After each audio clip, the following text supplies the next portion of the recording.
Okay, well, I want to welcome you guys to the official LionCon after party. We are excited you guys are here. We're really excited to share our research with you. My name is Marc Newlin, and I work as a wireless security researcher at Bastille Networks. You may have seen some of my work last year. I did a couple projects called Mousetrack and Key Sniffer, a bunch of vulnerabilities that I found in wireless mice and keyboards, which I presented here at DEF CON. Two other projects I've worked on that are kind of interesting are these two DARPA challenges. I competed in the DARPA Shredder Challenge in 2011, which was a competition to reassemble shredded documents. And I wrote some cool software for that and finished that competition in 3rd place out of the 9,000 teams. Then I went on to do the DARPA Spectrum Challenge, which is how I got into software-defined radio. And despite not going to college myself, I managed to best some other university teams and finish the first tournament of that competition in 2nd place. Hey, what's going on, everybody? My name is Christopher Grayson. My handle is Lava Lamp. I'm originally from Atlanta. I went to Georgia Tech twice. I've been a research scientist with DARPA, working on the DARPA Cinder program. I used to be the head of the Georgia Tech Hacking Club. I've also been a security consultant with the boutique security consultancy Bishop Fox. And most recently, I am the founder and principal engineer of a software security platform entitled Website, which I open sourced all the software for a few days ago at Arsenal. So if you like attack surface enumeration, you should totally check it out. Hey everyone, I'm Logan Lamb. I got my professional start at Oak Ridge National Lab, where I focused primarily on static and symbolic analysis of binaries. From there, I went to Bastille Networks, where I'm currently at, doing wireless work with software-defined radio. Some previous work y'all may be familiar with, in 2014 I found some vulnerabilities affecting home security systems. And I was actually supposed to be up on one of these stages back then, but it didn't quite work out. However, it did lead to a lawsuit and a $16 million settlement from ADT, so that's something. More recently, I found some vulnerabilities affecting the election systems in the state of Georgia, and that's culminated in an ongoing lawsuit to contest the results of the most recent special election. So the scope of this talk is 26 vulnerabilities we have discovered in ISP-provided wireless gateways, set-top boxes, and voice remotes. We found vulnerabilities in hardware from Cisco, Aris, Technicolor, Motorola, and Xfinity. We have multiple unauthenticated remote code execution attack chains. And we have a variety of both network and application vulnerabilities, some Wi-Fi vulnerabilities, and then some Zigbee RF4CE vulnerabilities. And you might be asking yourself, why does this matter? We see cable modem vulnerabilities and Wi-Fi vulnerabilities fairly frequently, but the scope of this is unlike anything that's been done fairly recently. We have some vulnerabilities that are specific to services provided by certain ISPs. We have some vulnerabilities that are specific to certain hardware vendors, and the majority of the vulnerabilities we found are in the open source software stack called RDK, which runs on many of the devices we looked at. I want to point out that the attack chains affecting the Comcast Xfinity devices have been remediated as of today. We're going to start with some background on the RDK software stack, then going to get into some of the type of devices that run RDK. We're going to tell you about where this project started and how we got from our humble beginnings to where we are now. We're then going to get into the meat of the talk, which is the vulnerabilities we found. And I want to point out that we found too many vulnerabilities to cover in depth in 45 minutes. But we do have a 35-page white paper that is up on GitHub right now that we recommend you read if you want more details. We're then going to discuss the specific devices we looked at, as well as the disclosure process and remediation actions taken by the affected vendors. And then hopefully we'll have a few minutes for Q&A. Cool. So we're going to start off with a little bit of a background on RDK. So, we start looking at these modems and these set-top boxes, we gain a shell, we get access to the file system, start looking around, and we keep seeing references to this acronym RDK, and we don't really know what it is, but doing a little bit more digging, it's the Reference Development Kit. And basically what this is an open source software stack that is designed to be placed on consumer premise equipment that deals with media. So we're talking about cable modems, we're talking about set-top boxes, we're talking about, I don't know what that was.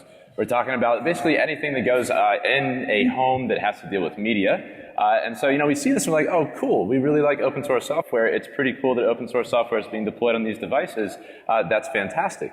And so the RDK code base actually was founded in 2012.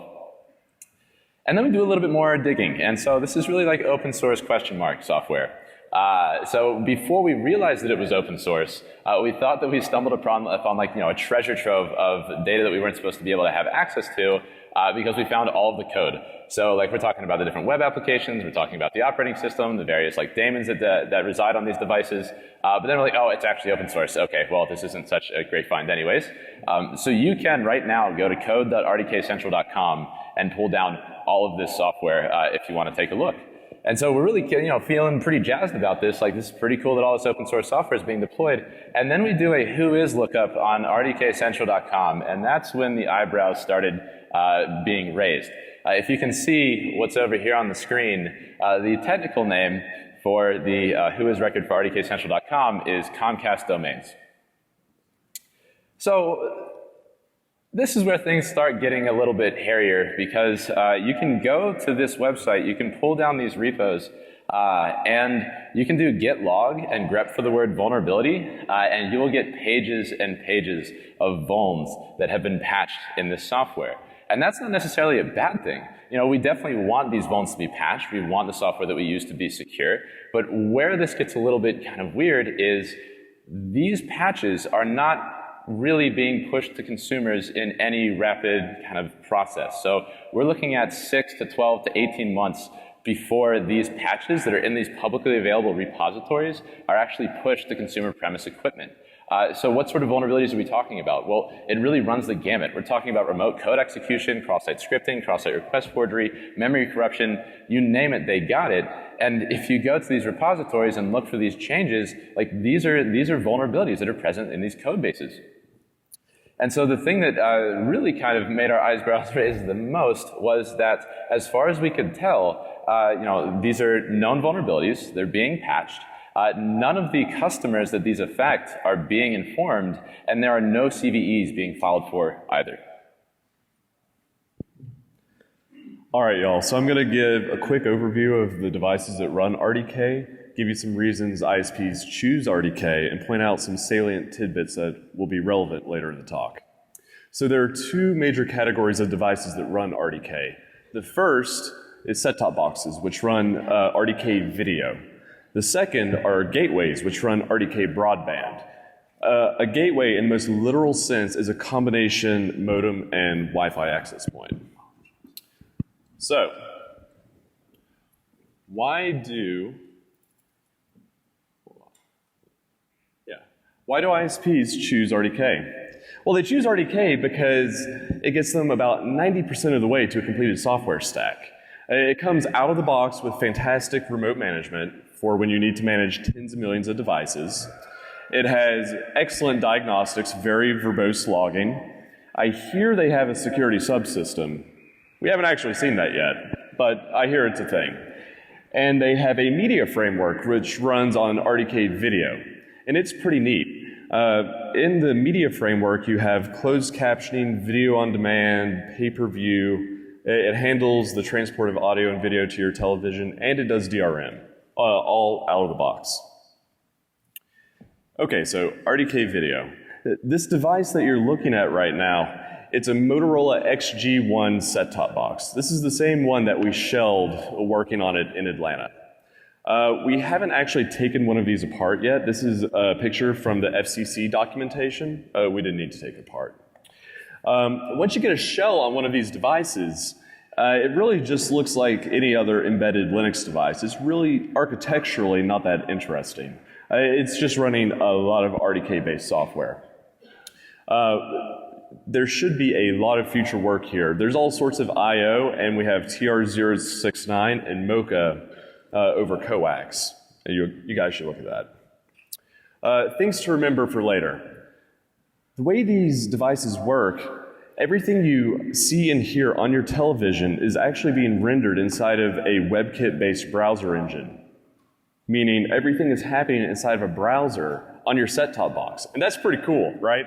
It makes development a lot easier. What could possibly go wrong? What could possibly go wrong? And you can plug in a keyboard and a mouse and interact with your set-top box, and that's cool, and it leads to some hilarity later on. All right, so now we come to gateways, RDK broadband. In the most literal sense, it's a combination modem and router in one enclosure, okay? In RDKB parlance, we have a network processor and an application processor. So we've cracked apart at least half a dozen makes and models of these devices. And they all are nearly exactly the same, both internally and externally. You have two distinct systems on a single board running two different operating systems, okay? They normally run embedded Linux, but every once in a while we'll see one running ECOS, which is a real-time operating system on the network processor. And these two devices communicate over a switch in ways that are defined by RDK broadband. Things to remember for later in the talk. Just because you pop one of these devices doesn't necessarily mean you fully own the entire box, right? I don't know about that. Yeah. Oh, we'll find out, right? We'll see. And Puma is Intel's take on RDK broadband hardware architecture. And for Intel Puma, the network processor is an ARM core and the application processor is an Atom core. So after I finished research on the Mousetrack and Keysniffer projects, I knew I wanted to do more vulnerability research, but I didn't have a good concept of what devices would be fun to look at. And at this point, I was still kind of naively assuming that these mature devices from big industry players are going to be well locked down and free of vulnerabilities. And as we'll see, this is not the case, but this was my assumption at the time. So last year, I made my way to Hack in the Box in Amsterdam, and I saw a talk by Peter Geisler. And Peter had demonstrated that he could reverse engineer the algorithm that used to generate the default SSID and passphrase on the wireless gateway provided by his ISP. And this was kind of a light bulb moment when I realized that people were still finding interesting wireless vulnerabilities in this ISP-provided equipment, so I decided I would go home and do the same with my ISP gear at home. And unfortunately, I had a pretty busy year last year, and so it wasn't until December when I had time to look at this.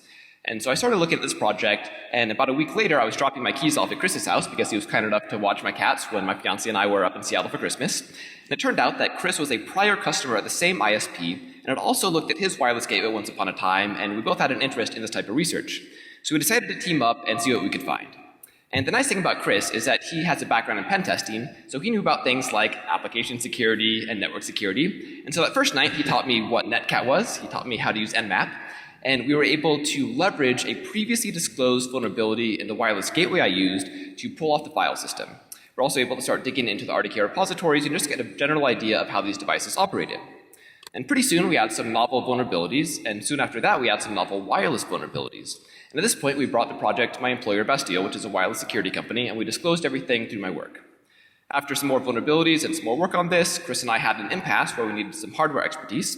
So we brought Logan into the fold to leverage his hardware and embedded expertise. And then we were able, between the three of us, to find all kinds of vulnerabilities in these wireless gateways, and then leverage what we learned from the wireless gateways to start getting root shells on the set-top boxes. And because we were finding these vulnerabilities over the course of several months, we disclosed the vulnerabilities to the affected vendors in 4 groups. So now let's get into the really fun part of the talk, which is these vulnerabilities. And that's my cat, Tim, by the way.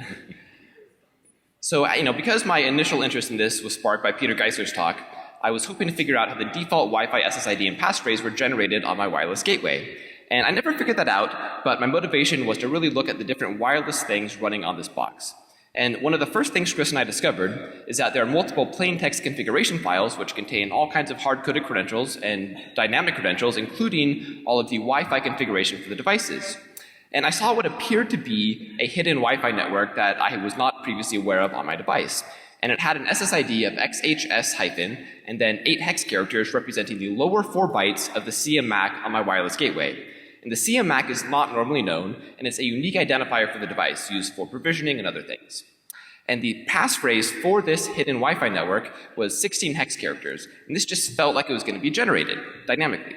So I started groping around for words like calculate and generate and XHS and key and PSK, and pretty soon I found this method called calculate PSK key in a shared library. What could that function possibly do? Exactly. Yeah. So the shared library, it turns out, has extremely verbose debug output via printf statements. So I was able to run just strings on the shared library and trace the flow of execution through this method. And it appeared that it was consuming a MAC address and spitting out a Wi-Fi passphrase. So I bumbled around and got together a cross-compilation toolchain, and I compiled a binary which linked against a shared library, put it on the gateway, and ran it, and it actually consumed the CMAC and produced a passphrase for this hidden Wi-Fi network. And so what is this Wi-Fi network used for? There is a hidden home security Wi-Fi network on these devices. So if you have this home security service provided by these ISPs, you can get a wireless touchscreen control panel which connects to the internet through your wireless gateway, and the way it connects to the wireless gateway is through this hidden home security Wi-Fi network. The thing is that I did not have the home security service, so this network was enabled even though I did not have this service.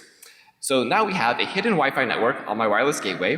we know that if we can get the CM-MAC, we can generate the credentials for this Wi-Fi network, and once we're on this network, we found multiple network services which we can exploit for root command execution. So now the question is, how do we get the CM-MAC to generate the credentials for this hidden Wi-Fi network? So it turns out that a lot of these devices have a public Wi-Fi hotspot, in this case Xfinity Wi-Fi, and if you're a customer of this ISP, you can connect to this Wi-Fi network on any one of these devices and access the internet. It's a pretty cool service. But it turns out that when you connect to this Wi-Fi network, you get a DHCP lease, and the DHCP ACK actually contains the CM-MAC. So you connect to this public Wi-Fi hotspot, in the DHCP ACK you get the CM-MAC, you can then generate the credentials for the hidden Wi-Fi network, connect to that, and get root on the box. Good. And so it turns out there's also a IPv6 multicast packet that's broadcast unencrypted every 4 seconds from these devices. And this packet, I'm not quite sure why this is transmitted, but it contains the MAC address of another network interface on the device. This is the L2SD0.500 network interface. The MAC address of this network interface has a deterministic offset from the CM-MAC. So you can listen to the Wi-Fi channel that the device is using for 4 seconds, retrieve this packet, convert that MAC address into the CM-MAC, generate the credentials, and root the box. And then a lot of these devices also have VoIP service. The VoIP interface has a public IPv4 address. That public IPv4 address has a fully qualified domain name which contains the MAC address of the network interface used for this VoIP connection. Also in this FQDN is a region code, and you can deterministically translate this MAC address into the CM-MAC. So this means that you can get a reverse DNS database, pull down the list of all of the possible VoIP MAC addresses in your region, turn those into CM-MACs, and a full list of all the hidden SSIDs and passphrases in your region. And as I was thinking about these MAC addresses and IP addresses, I noticed that the IPv6 address of the WAN 0 interface on these devices was generated from the CM-MAC. And the WAN 0 interface, in this case, is facing the Comcast infrastructure. And so if you know anything about IPv6, it's a 64-bit address, which is a pretty large search space, but if you generate it from a known 32-bit address, it's much easier to find. So we're trying to figure out, why might they be generating these IPv6 addresses from the CM-MACs? And so it turns out that on these devices you have a web UI that you can hit from the LAN, but if you hit the device from this ISP-facing IPv6 address, you can also log into the web UI with hard-coded or daily generated credentials, or log in via SSH. And we weren't sure how exactly we could access this because we are, as a customer, not on the ISP network. So it turns out there's this service called Xfinity Send to TV. And this is pretty cool. So you can go to xfinity.com/send-to-TV, you put in a URL, you hit go, log in with your ISP credentials, and then on your TV via your set-top box, you can view this website.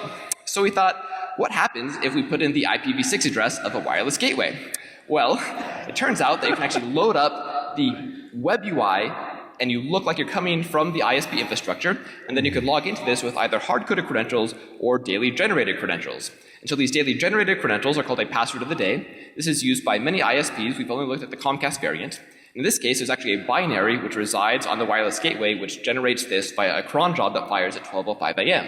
So we thought, what if we just fire this ourselves and spoof the date?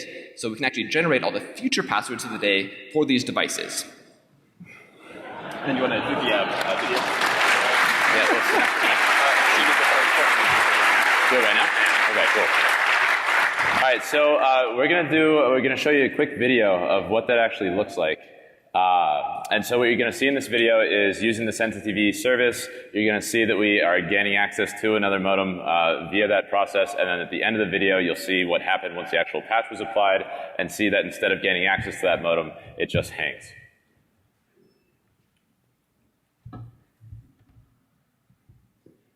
It's a really great service. So now we're putting in the IPv6 address of a wireless gateway from a different customer account than the set-top box we're using.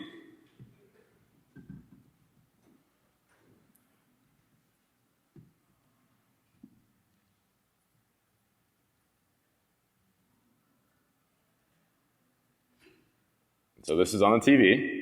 We're watching some NASA stuff. As you do. And all of a sudden we have this access. And this is hard-coded credentials to log into another customer's wireless gateway's web UI. And here's the video of it not working. So then, now that it's been patched, this is no longer possible. Yeah.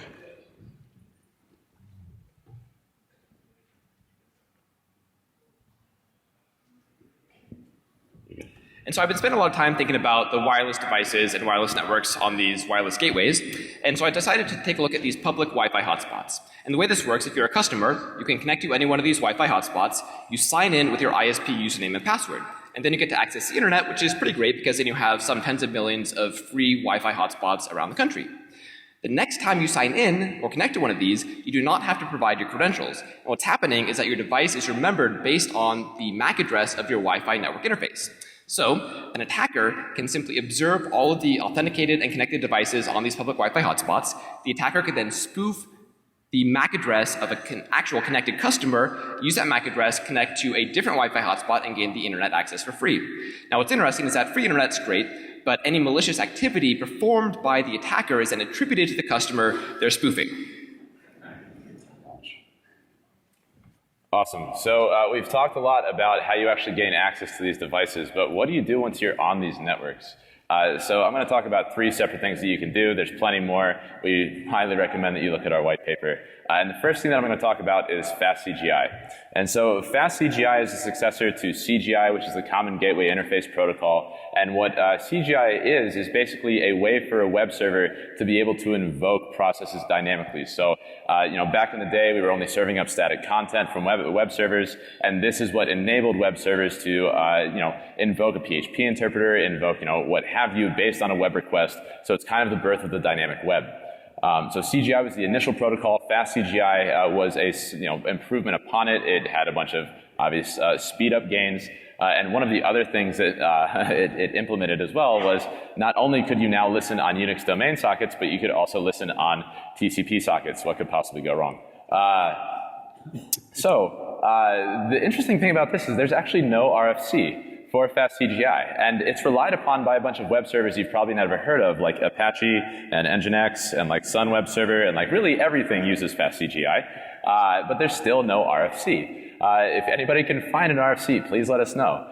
The only documentation that we could find is actually the white paper from the MIT student that drafted this protocol back in 1996. So something that's ubiquitously relied upon, but the most recent documentation we have is 21 years old. There's 3 modes of operation that the Fast CGI service can operate in, one of which is responder. And so responder is, I'm going to talk to you via this Fast CGI protocol, I'm going to give you a bunch of information about an HTTP request, and I'm going to specify a file path on the local disk, and that's the file that I want you to pass to the interpreter. The authorizer mode of operation is I'm going to give you all the information about the HTTP request via the Fast CGI protocol, and then instead of giving me back any content, you're just going to tell me, yes, this request is authorized, or no, this request is not authorized. The third mode of operation, which I have yet to find implemented, which is very disappointing, is called filter. And filter is the exact same as responder, where you're going to give it a bunch of information about an HTTP request, but instead of specifying a local file path, you just give it the file to run. So you can see why I would be disappointed that I haven't found that yet. So let's talk about the PHP Fast CGI Process Manager, or PHP FPM. This is a way to get PHP deployed on embedded devices very easily. I mean, you can, it's not just embedded devices, it's any device, but it's very heavily relied upon by embedded devices. And it's Fast CGI coupled with PHP. And it gives you some really cool additional functionality on top of Fast CGI, like you have the ability to reconfigure the PHP environment on every request. If anybody's used PHP before, you might be like, oh, that's bad. And also, by the way, if you're ever doing research and you Google a technology and the first result comes up with a big red box that says, hey, by the way, there's some security precautions you probably want to consider, you're going in the right direction, I promise. So basically, you talk Fast CGI, you use the binary Fast CGI protocol, you talk to it, you're able to reconfigure the PHP environment on every single request, you supply HTTP post data via standard in, and so if only there was a way that you could abuse this to get code execution. So it turns out there is, and basically there is a PHP configuration value that is given a file path, and that file path points to a file that is going to be run before the actual file you're requesting. So, maybe the idea behind this is you've got a big PHP application, but you have a script that bootstraps your entire environment ahead of time, so instead of actually including it or requiring it, you just reconfigure PHP to say, just run that file before anything else. So, PHP also has some really interesting file scheme handlers, one of which is PHP://stdin. And this is just a reference to standard in. we supply HTTP post data via standard in to the PHP interpreter. So how do we put this all together? Well, in the fastCGI request, we basically say, hey, before you run anything else, run that file first, and the file descriptor we give it is pointing to standard in, and then all the HTTP post data that we supply is then used as code. It's passed to the PHP interpreter. So some of you might be saying that this is old news, and to an extent, you're right. CVE 2012-1823 described precisely this attack chain, where you're abusing the PHP configuration to gain code execution. That is not this, though. The difference between the two is that was actually piggybacking on top of an HTTP request. So there's a way that you could abuse the query string to supply this data, gain code execution, but it was again based on top of an HTTP request. This, we're just talking straight to the daemon. So the daemon is bound on TCP ports 1026 through 1029 on all interfaces on these RDK devices. So if you see it there, you can probably talk to it. And basically, one of the reasons that this wasn't, well, we assume one of the reasons that this hasn't been found before is when you Nmap does not recognize fastCGI. It just sees it as TCP wrapped. So we also recommend that you check out the GitHub repository that we supplied alongside our talk, because we've written an Nmap NSE script which will actually identify fastCGI, and you can do all sorts of fun things with that. So one last note before I go on to the next one. In PHP FPM as compiled on RDK, this functionality has been compiled out. You can't actually reconfigure PHP with every request. And we could not find any documentation for how you would do this. If this is something that's seen as like, oh yeah, this is a security flaw, this is something that we expect, you would also anticipate that there's documentation for, hey, here's how you compile this out. But as far as we could find, that did not exist. So for some reason this has been compiled out, we don't know why, but it was probably intentional because this is default functionality, but lo and behold, we didn't actually need it to gain code execution because you can just request files on disk, you can bypass the control flow that you would expect to see in the actual web app, and you can do some crazy stuff like that. So let's keep it going. I'm going to talk about syseventd right now. You may have heard of syseventd before. This is us actually doing this research. So you may have heard of syseventd before. It's on TCP port 52367. The syseventd you may have heard of is not this. There's Oracle syseventd. This is completely separate. This is a proprietary service built just for RDK. And the reason that it exists is you can basically say when this event happens on an operating system, do XYZ. So, you know, basically event-based programming within an operating system for embedded devices. There's no authentication, no authorization. If you know how to talk the protocol, fantastic. You can do whatever you want with it. So in order to abuse syseventd, the first thing that you do, and also, by the way, they really handily just provide you with a binary that knows how to speak this protocol in RDK, so you don't have to write any of your own stuff. But the first step is you set up an event. And the event, you have two arguments to. You basically say, here's the binary I want there to be fired, and here's the name of the event. And that registers the event in the system. And then the next thing you do to trigger the event, you basically trigger the event name, which is what you see up here in step 2, and you pass it an argument. And when you do that, what happens is the binary that you configured the event with in step 1 is called, and the first argument to the binary is the name of the event, and the second argument to the binary is the value that you triggered the event with. Oh, what can you do with this? Well, typically, this is what we would assume this is being used for, like, oh, let's say that there's a log file that's like placed on disk, and as soon as that log file is placed on disk, it's like, oh, we want to copy that to a separate directory. So that's what you see up here, that like maybe when this XML file hits the disk, it's actually going to be copied into another location and be exfiltrated somewhere else. But what we wanted to do was gain, arbitrary code execution. So if you create an event with a binary of bin bash and an event name of -c, then whatever you supply to the event is just passed as arguments to bin bash. Code execution as root, fantastic. So where is this at? It's bound to all interfaces across the entire IPv4 address space. We found 149,000 instances of it. We don't really know why these weren't firewalled off, but the majority of them were. But basically, if you gain access to any of these LANs, you'll probably see either syseventd or fastCGI. And the last thing that I'm going to talk about is a tale of two operating systems. So as Logan was talking about before, these devices actually have two separate operating systems on them. One of them is what you would expect to see when you open up your browser. You go to configure your modem. That's a 10.0.0.1. That's an ARM side. And then there's a system on a chip that kind of handles all of the networking stuff that is an Atom instance. And this is usually at the top of the DHCP range that you're getting leases into, right underneath the broadcast address. So the Atom instance is going to be at 10.0.0.254 in most cases. And to this day, I don't know why this works. So you know, we have a lot of really complementary skill sets up here. And so I come over to Marc's place one day, and he shows me, you know, he's teaching himself how to do this networking stuff. He's like, hey, I did this. And I was like, that's not supposed to work. Like, that's not a thing. That's not supposed to happen. So the Atom side has an interface that has an IP address in the 169.254 range, which is not generally supposed to be used. It's not supposed to be routable. So it turns out that you can add a routing rule to your device that says, hey, when I'm trying to talk to 169.254.01, 10.0.0.254 is my gateway. And then you can talk to the private interface on the Atom side, and it just forwards traffic. I don't know if that's supposed to happen. I really think it's not. But this is pretty fantastic. I was like, Marc, what the hell? Oh my God. And so once you actually have access to this, you see the results of the Nmap output out here. You see ports 1026 through 1029 open. Those are the fast CGI services that we were talking about before.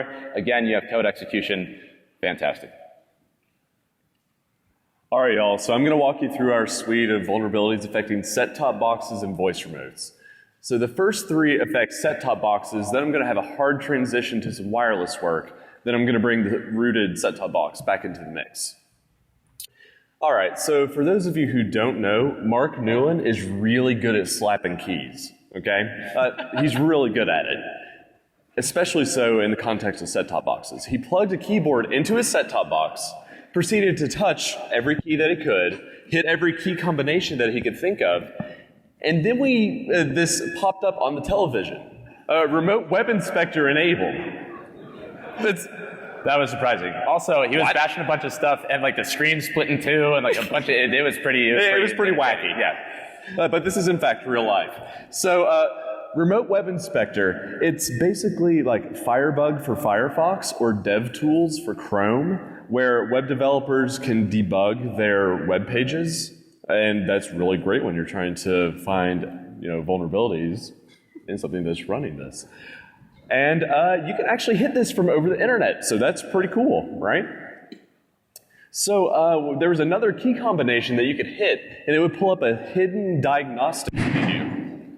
I'm totally that guy. Somebody's dying, I'm pretty sure. I'm totally that guy. All right, so we could hit a key combination and pull up a hidden diagnostics menu. We just perused this diagnostics menu and looked at the network traffic between the set-top box and whatever services it was hitting. Lo and behold, there was a route. Just by the name of the route made us think we could get arbitrary file reads on the set-top box. If you were to post a legitimate file path to a file on the file system, you could just get the contents of that file, and it worked. Yeah, so that's kind of neat, right? And since this is RDK and it's so standardized, we already had a good idea of all of the interesting things we wanted to look at. Woo! All right, so for those of you who don't know, I've got a pro tip. It's generally best not to get random input from the internet and then execute it locally. Especially as root. I think you're not supposed to do that. No, I don't think so. Pro tip. No. Yeah, so sanitize your inputs, guys. I think it's not the 90s anymore. We found a route, and we could just essentially post to this route a parameter that was a shell command, and we could just shell the box. GG, easy mode. All right, hard transition. Now we're getting to some wireless work. What you see up on the screen is an XR11 voice remote, and these are actually pretty cool. So the way they work, once you pair it with your set-top box, they communicate over RF instead of IR, so you can be super lazy and just point it anywhere you want. Also, they have a built-in microphone and a button, and you press the button and you talk to the mic, and you're like, hey, do something, or you can query it, like you're talking to Siri or Alexa. Or like disable my home security system. Yeah, this is a thing. Whichever. So the query goes up to your ISP's cloud, and then it comes back down, or just executes locally. Yeah, it's pretty slick. These things have a CC2530 chip in them, and I suspect they're running Remote TI, which is the reference design. You guys should look into it. All right, so getting into the RF, the protocol they use to communicate over RF is called RF4CE, Radio for Consumer Electronics. It's a Zigbee standard based on 802.15.4, and it defines the way pairs of devices communicate with one another. One of the devices takes on the role of controller, which is the remote.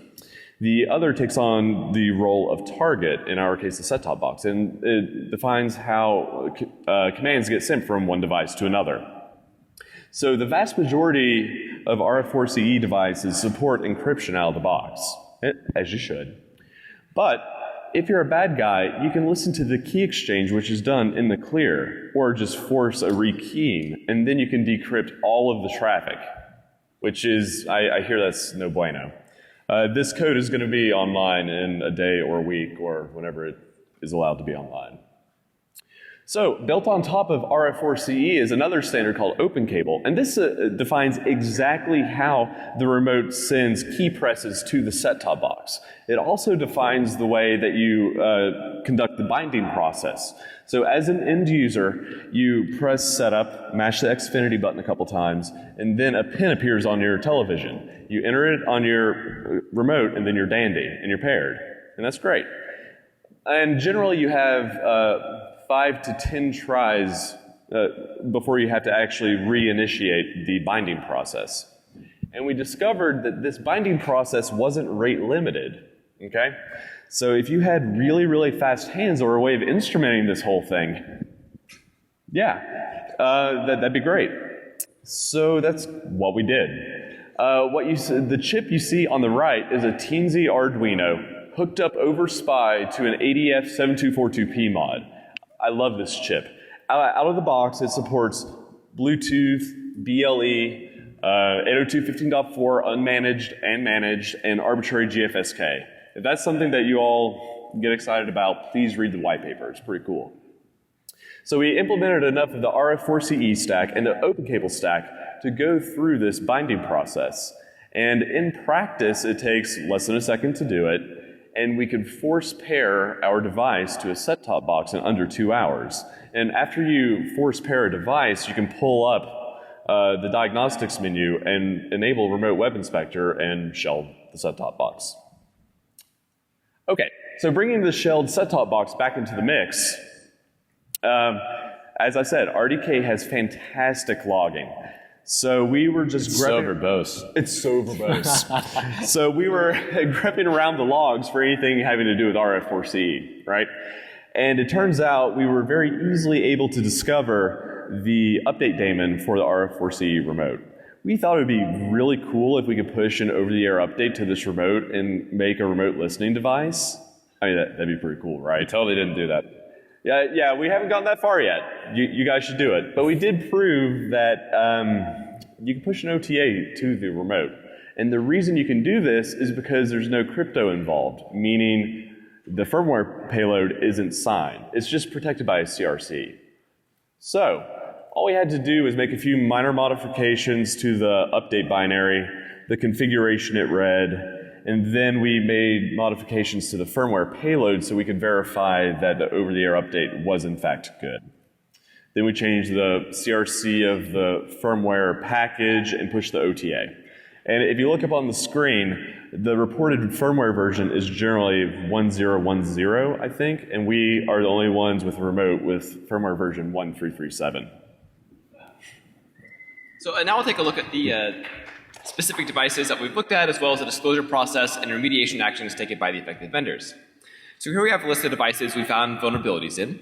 I want to highlight the Technicolor Time Warner device there. We have no code execution on this device. This was a vulnerability where we had weak guessable default Wi-Fi credentials. We have 2 Cisco modems with code execution, a Technicolor and Aris modem with code execution, this Motorola set-top box with code execution, and then the voice remote with the over-the-air firmware update that we can push. And in an effort to be diligent, we've looked at a lot of devices from various ISPs to see if we can reproduce these vulnerabilities. So we looked at devices from Spectrum, Mediacom, Time Warner, Virgin Media, Unity Media, Cox, and one Xfinity device which did not run RDK. This is not to say that these devices have no vulnerabilities. In fact, we do have other vulnerabilities in disclosure that we can't speak about yet. But we found a lot of devices that run RDK, but a lot of devices that do not run RDK. We found these vulnerabilities over the course of multiple months, and so we disclosed them to the affected vendors in 4 groups. We had the first 2 groups in March, the second 2 groups in April. The first public knowledge of this project was on July 11th, and there was a really unfortunate mishap with the hosting provider that DEF CON used for the DEF CON website, which was preventing customers from Comcast and some other ISPs from hitting the website when our AppStack was released, just an unfortunate mishap. And then we publicly disclosed these vulnerabilities today. I want to point out that all of the unauthenticated RCE attack trains affecting the Comcast devices have been remediated. Customers of other ISPs are invited to contact their ISP to find out if their devices run RDK, if they're vulnerable, and if they've been patched. And as I said before, we haven't had enough time to go in detail on all the vulnerabilities because we found too many CVEs, which is a good problem to have. So we invite you to go to our link to the white paper, as you see there, to so it'll be up on GitHub. Wait, but it's not the link, by the way. So we have pretty verbose technical detail in the white paper, and we found a lot of very critical vulnerabilities, but all of the worst attack trains have been patched. I want to thank you guys for watching our talk. I want to thank Bastille for supporting our research, and I want to thank Comcast for remediating these attack trains. Thank you.